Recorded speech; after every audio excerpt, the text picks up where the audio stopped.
Hello दोस्तों, welcome back to the channel. This is Mircha, your legal mentor. तो दोस्तों, कैसी लगी आपको आरटीआई की वो हिस्ट्री की वीडियो जो हमने आप सबके लिए बनाई है, जिसमें कि हमने आरटीआई की हिस्ट्री को बहुत ही बढ़िया तरीके से डील कर लिया था, जिसमें कि हमने देखा कि आरटीआई का इवोल्यूशन इंडिया में कैसे हुआ, कैसे वो इवॉल्व हुआ, उसका इमर्जेंस कहाँ से हुआ और कौन कौन से वो मेजर इश्यूज थे जिसके की वजह से आरटीआई की शुरुआत इंडिया में हुई, जिसके की वजह से लोगों के मन में ये एक क्वेश्चन आया, ये सवाल उठे कि क्या हमें जो हमारे सूचना का अधिकार है या नहीं। तो इसके बारे में हमने पिछली वीडियो में बहुत ही अच्छे तरीके से डिटेल में डिस्कस किया है। तो अगर आपको इस वीडियो को देखना है तो आप क्या कर सकते हैं, कॉलेज ट्यूटर के प्लेटफॉर्म पे जाकर उस वीडियो को देख सकते हैं। ठीक है, तो चलिए आज की इस वीडियो को करते हैं स्टार्ट, जिसमें कि हम कुछ लैंडमार्क्स जो हैं आरटीआई की जर्नी में डिस्कस करने वाले हैं विद इंपॉर्टेंट ईयर्स, और उस इंपॉर्टेंट ईयर में क्या क्या थे डेवलपमेंट्स को ब्रीफ में हम आज की इस वीडियो को प्रॉपरली करेंगे डिस्कस। ठीक है, तो चलिए वीडियो को बढ़ाते हैं आगे। उससे पहले कि मैं अपने पेन का कलर कर लेती हूँ चेंज, की ब्लैक बैकग्राउंड जो आपका है उसमें लिखूं तो दिखे। ठीक है, तो दोस्तों आज हम करने वाले discuss legal foundation of RTI in India. ठीक है, जिसकी की शुरुआत हुई थी 1975 में। एक बहुत ही लैंडमार्क केस है, ठीक है, उससे उसकी हुई थी शुरुआत। ठीक, अगर आप लॉ स्टूडेंट हैं तो आपको ये केस तो पता ही पता होगा। तो इससे पहले पॉज करिए और लिख दीजिए नीचे कमेंट में। तो चलिए लिख देती हूं मैं वो केस का नाम, that is state of UP versus Rajnarain. क्या आपको इस केस के बारे में पता था कि हम ये केस पढ़ने वाले हैं? तो चलिए अब इसके बारे में हम कर लेते हैं स्टार्ट कि इस केस में आखिरकार क्या हुआ था। ठीक है, ब्रीफ में इसको डिस्कस करेंगे हम। ठीक, तो इसमें उस समय की जो प्राइम मिनिस्टर थी हमारी इंडिया की, वो थी इंदिरा नेहरू गांधी जी। ठीक है, तो उनके ऊपर एक्विजिशंस लगाए गए थे, उनको क्वेश्चन किया गया था कि इन्होंने क्या किया है, मिसयूज किया है गवर्नमेंट मशीनरीज का, और जो स्टेट रिसोर्सेज वगैरह है, जो उनका 5th लोकसभा इलेक्शन हुआ था उसको जीतने के लिए उन्होंने इसका मिसयूज किया है। ठीक है, और क्या क्या उनके ऊपर एक्विजिशंस लगे थे कि उन्होंने एक्सपेंसिव फंड्स जो है गवर्नमेंट के वो भी यूज किए हैं, और जो रिसोर्सेज वगैरह है सिक्योरिटी फोर्सेस से रिलेटेड वो भी इस इलेक्शन को जीतने के लिए उन्होंने यूज किया है। ठीक है, जो कि राजनरेन जी ने उनके ऊपर क्वेश्चन किया था ये।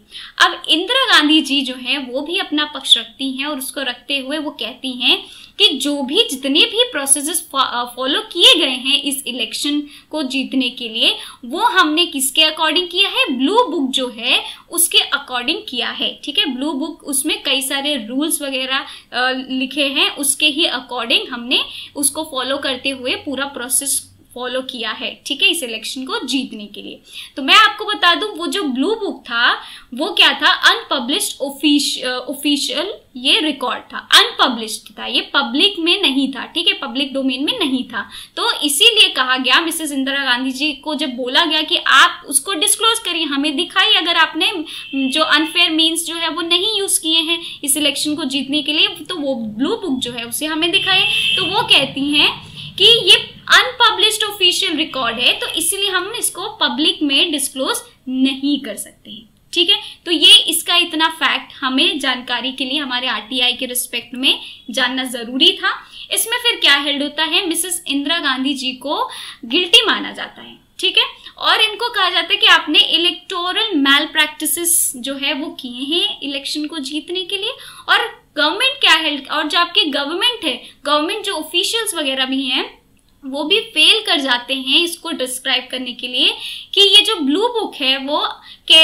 Section 123 of Indian evidence act के तहत वो नहीं आता। यहाँ पे एक्ट जो है वो कैपिटल होगा। ठीक है, तो वो उसके अंदर जो है वो भी वो प्रूफ करने के लिए कि ये नहीं आ पा रहा है, वो भी वो क्या कर, उनके जो ऑफिशियल गवर्नमेंट्स थी, मतलब गवर्नमेंट के जो ऑफिशियल्स थे वो भी फेल कर जा रहे थे, वो भी प्रूफ नहीं कर पा रहे थे कि कैसे अंडर 123 के अंदर जो इंडियन एविडेंस एक्ट है उसका जो ब्लू बुक जो है वो कैसे फॉल करेगा। ठीक है, वो भी प्रूफ करने के लिए वो नहीं कर पा रहे थे प्रूफ। ठीक है, तो ये तो फिर क्या करती है, जो हाई कोर्ट होती है उनको गिल्टी करार देती है और बोलती है कि जो ये ब्लू बुक है उसको आप डिस्क्लोज करिए। ठीक है, क्लियर हो गया। तो अब बढ़ते हैं आगे और आरटीआई के रिस्पेक्ट में इसमें क्या डेवलप किया गया था तो उसके बारे में जानते हैं। तो हमें ये बताया जाता है कि जो हमारी गवर्नमेंट है वो एक रिस्पॉन्सिबल गवर्नमेंट है ना। तो इसमें ऑब्जर्वेशंस हुए, तो इस केस में ऑब्जर्वेशंस आए थे, ठीक, जिसमें कि ये बोला गया कि in a government of responsibility like ours, जो हमारी गवर्नमेंट है वो एक रिस्पॉन्सिबल गवर्नमेंट है, ठीक है। तो वहां के जितने भी जो एजेंट है, पब्लिक जो एजेंट है, वो रिस्पॉन्सिबल है उनके कंडक्ट के लिए, ठीक है। There can be but few secrets, ठीक है, वो उनके कंडक्ट के लिए रिस्पॉन्सिबल है, लेकिन कुछ सीक्रेट्स जो है वो रख सकते हैं, ठीक है। जो इस देश के लोग हैं उनके पास ये राइट टू नो है, ठीक है।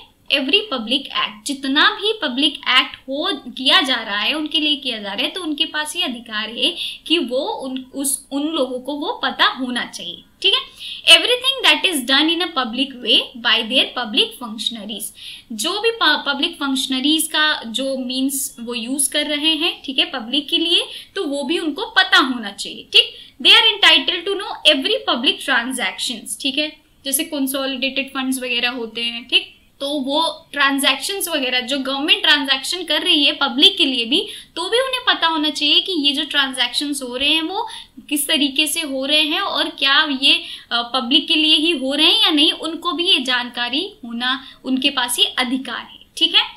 The right to freedom of speech, though not absolute, is a factor which may one vary when secrecy is claimed for transactions, ठीक है, which can have repercussions on public securities। तो यहाँ पे कहा जाता है कि to cover in the veil of secrecy is not in the interest of public, ठीक है, कि आप ये बोल दे रहे हैं कि सीक्रेसी मेंटेन करने के लिए, ठीक है, हम गवर्नमेंट में सीक्रेसी मेंटेन कर रहे हैं, तो उस इंफॉर्मेशन को छुपा देना ये पब्लिक इंटरेस्ट में नहीं आता है, ठीक है। क्लियर हो गया। तो यहाँ पे हमें क्या ध्यान देने वाली बात है कि ये जो आया that is right to know, कि पब्लिक के पास जानने का अधिकार है, ये सबसे इंपॉर्टेंट है इस ऑब्जर्वेशन में, ठीक है। इसी ऑब्जर्वेशन को देखते हुए हमें पता चला कि लोगों के पास, उनको पब्लिक अथॉरिटीज के पास जो भी इंफॉर्मेशन है पब्लिक से रिलेटेड और गवर्नमेंट से रिलेटेड, पब्लिक अथॉरिटीज से रिलेटेड, उनको भी जानने का अधिकार है, ठीक है। उनको भी ये अधिकार है कि उन्हें वो पता होना चाहिए कि हमारी गवर्नमेंट में आखिर चल क्या रहा है, ठीक है। तो ये इस केस में हेल्ड हुआ 1975 का ये लैंडमार्क था, ठीक। अब धीरे धीरे क्या होगा, ये इन जो आपके ईयर है वो बढ़ते जाएंगे और उसमें इंपॉर्टेंट डेवलपमेंट जो है आरटीआई के लिए आता जाएगा, ठीक है। इस वीडियो को हम करेंगे अगली वीडियो में कंटिन्यू, ठीक है, सो दैट कि ये बहुत लंबा वीडियो ना बन जाए, ठीक। तो हम मिलते हैं अपने अगली वीडियो में। Till then bye bye, take care.